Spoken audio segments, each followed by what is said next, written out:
So AP classes, well, AP stands for Advanced Placement, and basically they're college level high school courses.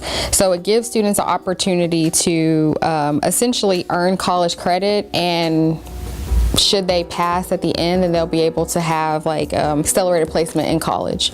But in order to qualify to be in an advanced placement, they have to have scored at or above or higher than the 85 percentile of like a test, let's say MAPS or ACT, some type of nationally standardized test. And once you start college, you'll be in an accelerated program essentially. I would definitely say that it's a good opportunity for your child to understand how college courses work, get a feel for college level courses. They'll be able to take a test at the end, and as long as they pass it, they'll be able to get college credit. Essentially, when they start, they'll just be ahead of the game. We offer dual credit courses in history. We offer dual credit courses, English, math, science, and history primarily are the areas that we offer dual credit classes. And that's not school specific. The dual credit classes is something that is offered through the state. So each year it can change because it's all dependent on from year to year what classes the state decides to offer those dual credit classes in. So it varies.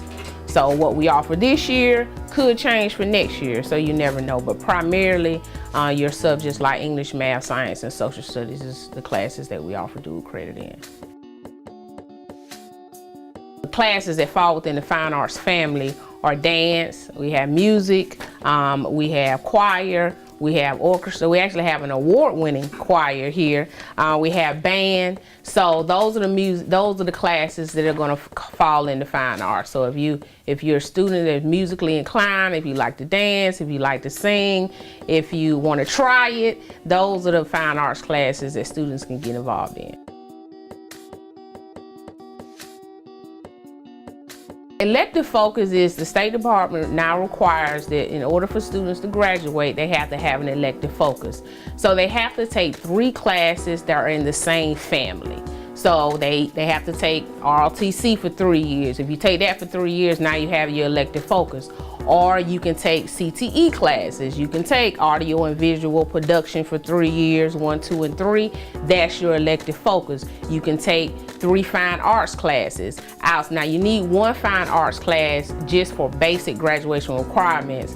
And then you can take 3 additional fine arts classes. And fine arts would be like dance or music or choir or orchestra. If you take 3 classes in that family, now you have gotten your elective focus. So the purpose of the elective focus is to ensure that students are taking something of interest outside of their major subject area, to introduce them to an area that they've been thinking about, they find it interesting. So that's the objective of the elective focus, and there's a graduation requirement, so students just can't take a whole bunch of electives that don't go together. The objective is for them to take 3 classes that are within the same family or subject area.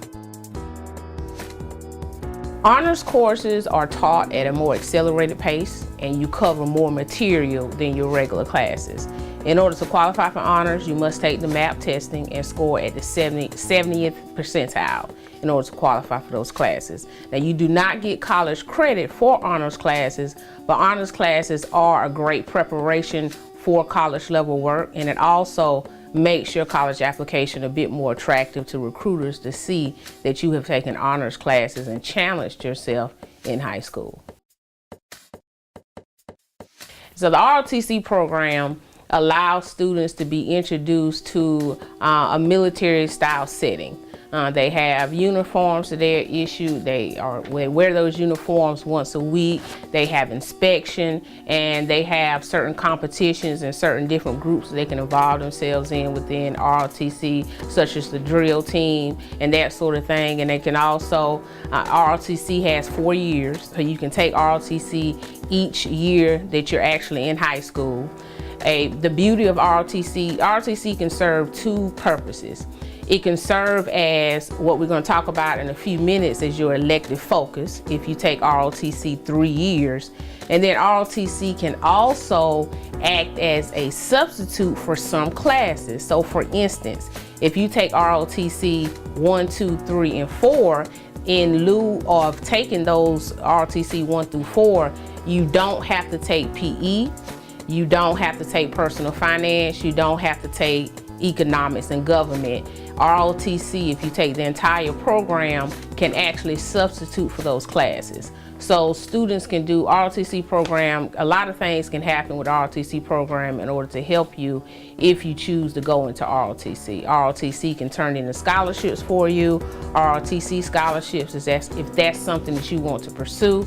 But I don't want students to think that ROTC is necessarily gearing you towards a military field at the high school. That's not the primary objective of ROTC. You don't have to be going in the military at the high school. That's not what we're focusing on, but it is a good program to teach students discipline, and then students learn a lot more things about government, personal finance, economics. And as I said, if they take it all 4 years, they can actually exempt some of the other state required classes because that material will be covered in ROTC.